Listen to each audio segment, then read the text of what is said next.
There's a song that I listen to every so often. It's not a new one. It's by a lady named Nicole Nordeman, and it's called Every Season.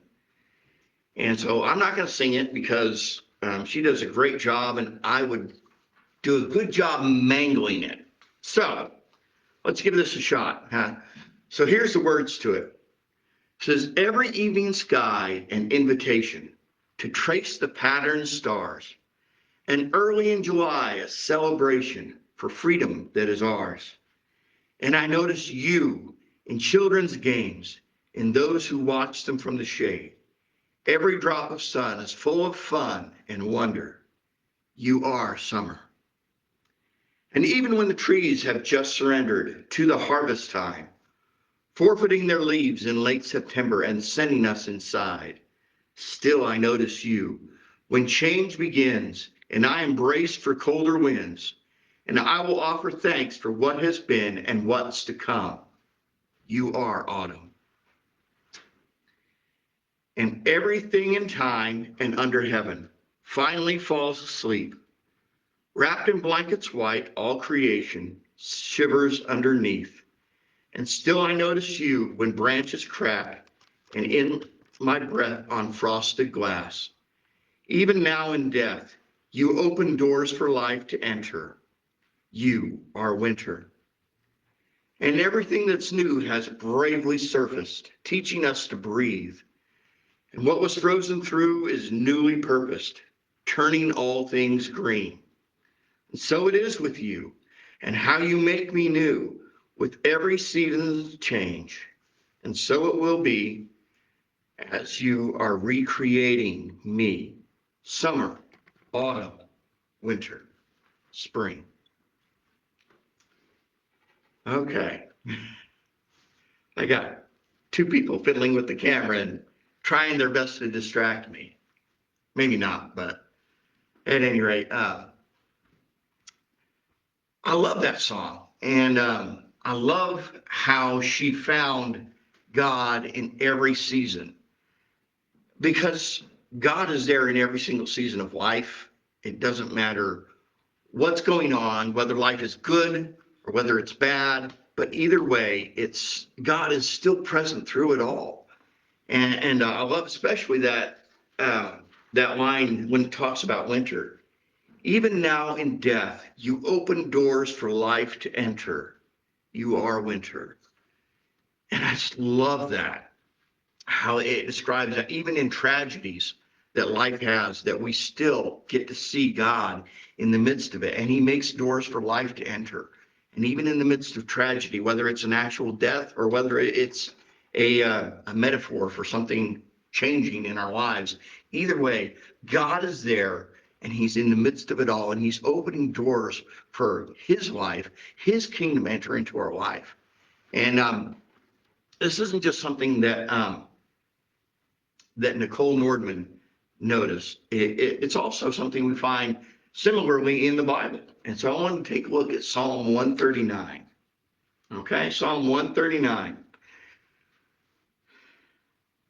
says this. It says, "O Lord, you have examined my heart and know everything about me. You know when I sit down or stand up. You know my thoughts even when I'm far away. You see me when I travel and when I rest at home. You know everything I do. You know what I'm going to say even before I say it, Lord. You go before me and follow me. You place your hand of blessing on my head. Such knowledge is too wonderful for me, too great for me to escape. For me to understand." I want to go ahead and pause there just for a moment, because there's a lot in this that I want to just kind of point out. First of all, just that very first verse when it says, "Oh Lord, you've examined my heart and you know everything about me." There's a part of me that line just absolutely scares, that I don't want to be fully known, because I know me and I know what a lousy guy I can be. And so for God to know every inch of my soul is kind of scary in some ways, but it doesn't change the fact that God's grace is there and it covers everything I've done. So that suddenly this idea that God knows me isn't such a terrible idea. It's not scary because I'm known and I'm taken in anyway. I'm loved anyway. I'm accepted where I'm at, even though God doesn't accept that I can stay there. He's going to push me to learn and to grow and to become a better man than I am.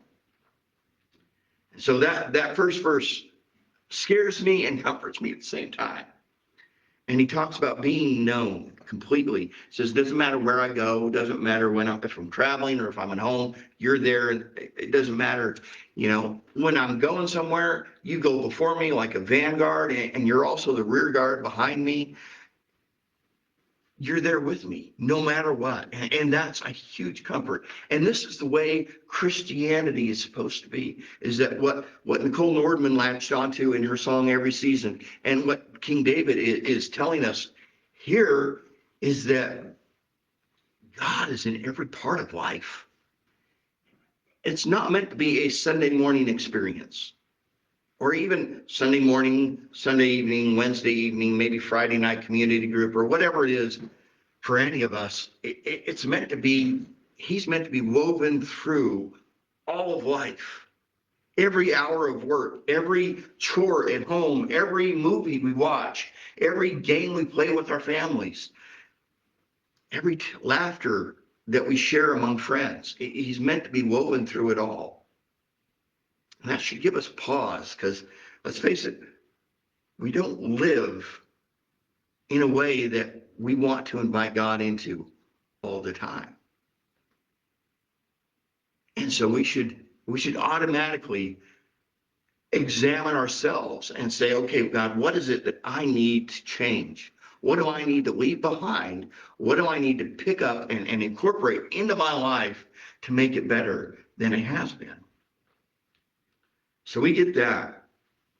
I love that he ends that section on, such knowledge is too wonderful for me, too great for me to understand, that God is everywhere and that he's woven through every atom of creation is just mind-boggling. And it really is, it's knowledge that is too wonderful for me. But it doesn't stop there. Verse 7, he says, I can never escape from your spirit. I can never get away from your presence. If I go up to heaven, you're there. If I go down to the grave, you are there. If I ride the wings of the morning, if I dwell by the furthest oceans, even there, your hand will guide me and your strength will support me. I can ask the darkness to hide me and the light to be about around me to become night. But even in darkness, I cannot hide from you. To you, the night shines as bright as day. Darkness and light are the same to you. And I just love this, like I said, when I think about God examining my life and there being parts of my life that I really don't want him seeing, it causes me to want to flee from the presence of God. You remember in Genesis chapter 3, when we see the account of God with Adam and Eve in the garden after they ate from the forbidden fruit, right? They've fallen. They're sinful creatures now. They understand what good is because they've experienced that, and they now understand what evil is because they've experienced that, at least the beginnings of it anyway. And when God comes into the garden, he starts calling for them, but they're hiding. It's not like God doesn't know where they are. If they had any clue about how magnificent God is, they would have known they couldn't hide. But this is what we do as humans. When we're ashamed, we try to hide whatever it is we're ashamed of. Even when we know it's bound to fail. Even when we think we'll be found out, it's like, I gotta try. And so King David's understanding that. He's saying that it doesn't matter where I go, I can't escape from you. You're everywhere. And I still say, that's a good thing, because our God is a gracious God. He's not coming so he can smite us. He's coming so that he can gather us, dust us off, and bring us back home and help us to do better, to be better. That's what I love about it. All right. Let's move on a little further. Verse 13. You made all the delicate inner parts of my body and knit me together in my mother's womb. Thank you for making me so wonderfully complex. Your workmanship is marvelous. How well I know it. You watched me as I was being formed in utter seclusion, as I was woven together in the dark of the tomb. You saw me before I was born. Every day of my life was recorded in your book. Every moment was laid out before a single day had passed. God made all of us. He made us to be in a relationship with him, and he poured who knows how much thought and work into every single one of us, to making each one of us unique, so that, kind of like that old illustration goes, we're like a snowflake. Every single one of those is utterly unique. Just the combination of where the molecules lie when they freeze, and it forms beautiful, intricate patterns that are all utterly unique. We're the same. God poured that kind of energy and more into each of us, so that my personality is going to be different than anyone else. My nose is going to look exactly like my mom or my dad's even. It's going to be my own. And everything about me and everything about you is going to be the same way. He makes us unique. He poured that much time and energy into us. And he did that even knowing there was going to be a fall, that we were all going to be messed up from the start, and that we were all going to choose something else over him countless times in our lifetime. And he poured all that time and effort in, knowing that would be a result.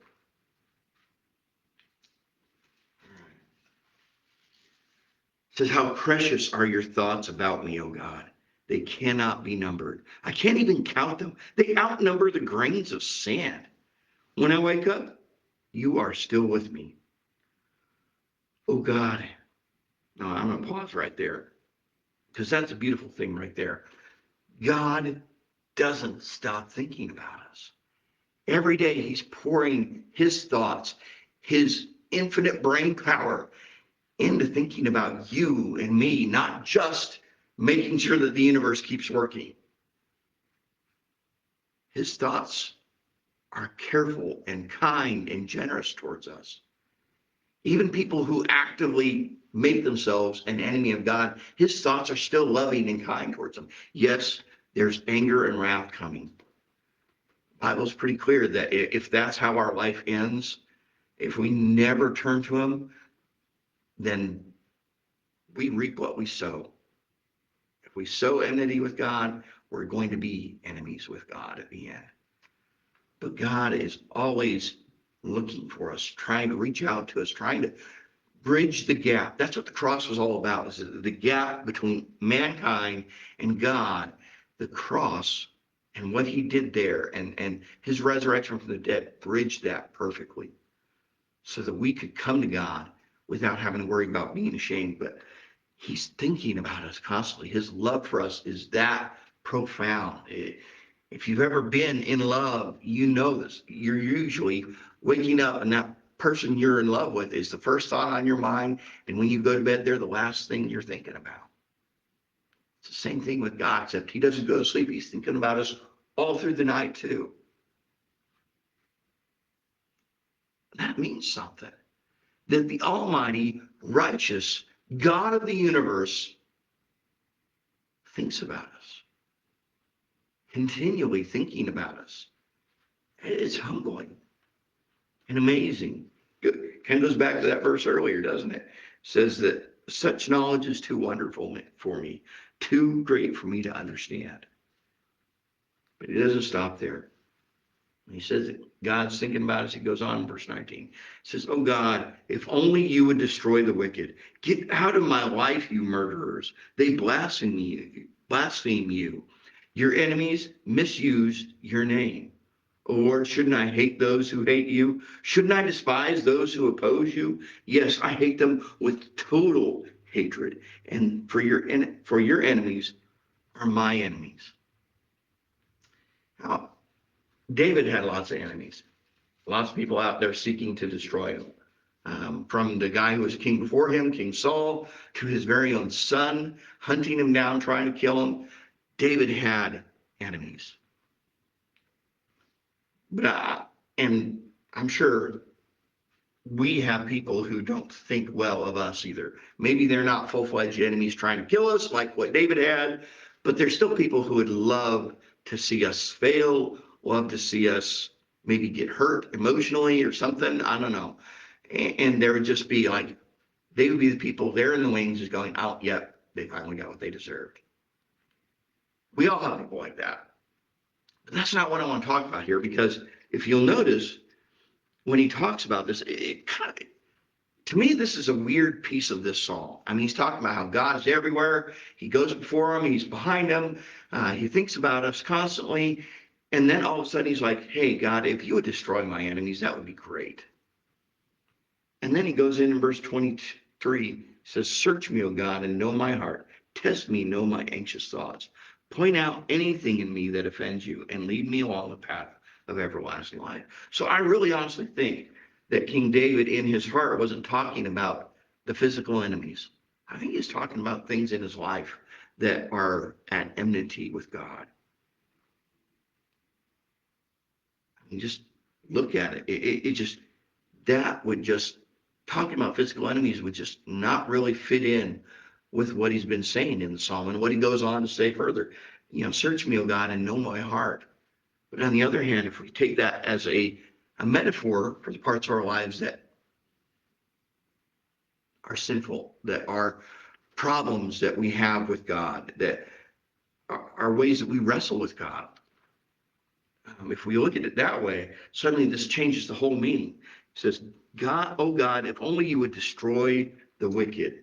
Get out of my life, you murderers. They blaspheme, I don't know, I can't say that word. They blaspheme you, and your enemies misuse your name.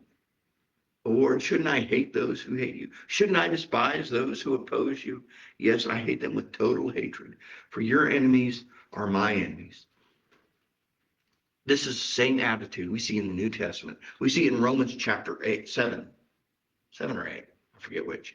I think it's 7 actually. But anyway, Paul's talking about a section that's titled The Conflict of the Two Natures, that we have two natures inside of us. There's part of us that wants to be good and godly, wants to be in communion with God, and wants to have a right relationship with him. And then there's the rebellious part of us that wants nothing to do with God, that wants to do our own thing. And Paul's saying, hey, the good that I want to do, man, I fail at doing that.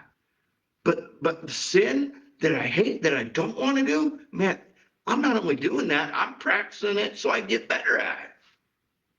It's the same problem I think that David's talking about here. He's like, God, if you would only destroy the wicked, if you would destroy the wicked parts of me, I wish that stuff would just get out of my life. It's like having murderers in my own home. It says that they blaspheme you. Your enemies misuse your name. Well, you know, when we talk about blaspheming God, yes, we can say words that blaspheme God, but usually, especially as Christians, it's our lives that blaspheme God. It's when we choose to do things that don't honor him, when we choose to put ourselves above him or above our friends, our family, our neighbors. You know, that whole command, love God with all your heart, mind, soul, strength, and then love your neighbor like you love yourself. It's the same thing it's talking about here. Let's get the things out of our life that are distracting us from that are blaspheming God. And he should ask that question, oh Lord, shouldn't I hate those who hate you? Shouldn't I despise those who oppose you? And the obvious answer is yes, but you know, when it comes to our lives, the answer is often no. We love those sections. We hang on to them. We cherish them. We say, okay, God, I got this one area in my life that I really, really like. I know you don't approve. I know you call it sin, but I really treasure this. I want this, and I'm going to keep it as a part of my life. And so I'm just going to ask you to just kind of look away. And David, I think we can ask ourselves these same questions. Lord, shouldn't I hate the parts of me that hate you? Shouldn't I despise the parts of me that oppose you? And he turns around and says, yes, I hate them with total hatred, for your enemies are my enemies. The things in our lives that are distracting us from God, that are causing us to sin, we need to pull those out of our lives. It doesn't help us in the least. Yes, it feels good, usually for a while even, sometimes for years. But eventually, it catches up with us and the consequences hit. And suddenly we're like, oh, yeah, that wasn't worth it. It's the same thing in all our lives. Those things that we need to cut out are going to come back to haunt us. And so we need to, just like he says in verse 22, we need to hate them with a total hatred. Verse 23 again says, search me, O God, and know my heart. Test me and know my anxious thoughts. Point out in anything in me that offends you and lead me along the path of everlasting life. This is a good prayer. I mean, this is a seriously good prayer. Saying, God, search me, know me. All the thoughts I have that are causing me anxiety, because probably they're things that I know I'm not supposed to be doing, or things that I know I'm supposed to be doing that I'm not. And those things are causing me anxiety in one form or another. So point out anything in me that offends you and lead me along the path of everlasting life.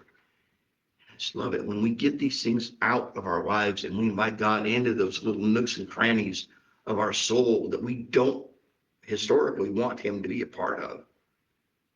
Suddenly God is a part of everything in our life. And we can start seeing him in all of life, not just at church things on Sunday mornings or other times. It all comes back to knowing him in all of life. God never intended us to radically alter our rhythms in life. There's some things obviously that need to go. When we give our life to him, we cut certain things out, but the things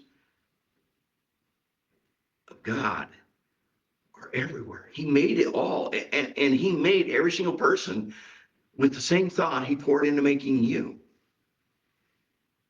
And so we can see him everywhere if we just look. But the more things that we have in our lives to distract him, to distract us from him, the more things that we have in our life that are sinful, it's like we start plugging our ears, or we kind of cover our eyes and try to shade out what we don't want to see. For the Christian, we don't have that luxury. When we gave our lives to him, we gave our lives to him. It's an all-in experience. It's nothing less, so that God gets woven through every part of our life. So that he is the first thought in our day and the last thought in our day. So that we see him in our relationship with our husband or wife, or with our kids, or with our parents, or with brothers and sisters and cousins and coworkers and friends and neighbors and strangers. God weaves himself through each of them. He's in each one of them. He's thinking constantly kind and generous thoughts towards them.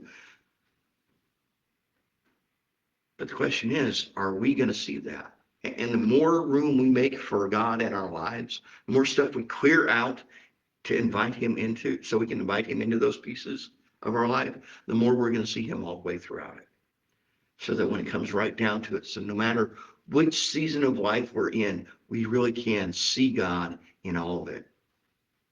And we can be consistent. Instead of inviting God in here and excluding him over here, and that inconsistency, that hypocrisy hurts us. It causes us anxiety. We are literally dividing ourselves into two people. Split personalities, if you will. It's not good for us. It's not good for the people around us. Let's be consistent. Let's invite God in every area of life so that we can see God in all of life. That's what I had for you today. So let's pray together. Lord God, I come to you just humbly asking that you would indeed search me, trying to point out in me anything that offends you. Help me to root it out and make more room for you, things that involve you. I want to see you in all of life. I want to see you in every single person. I want you to be part of every conversation. I want you to be a part of every task I set about doing. I want to see you all the time. I want to hear from you all the time. You're the best thing that ever happened to me. I don't want to cut you out of some parts just because it's not convenient. Help us take the hard things in life, which is giving up the things that we value that you hate, cut those out and invite you in completely. It's in Jesus' name I pray. Amen.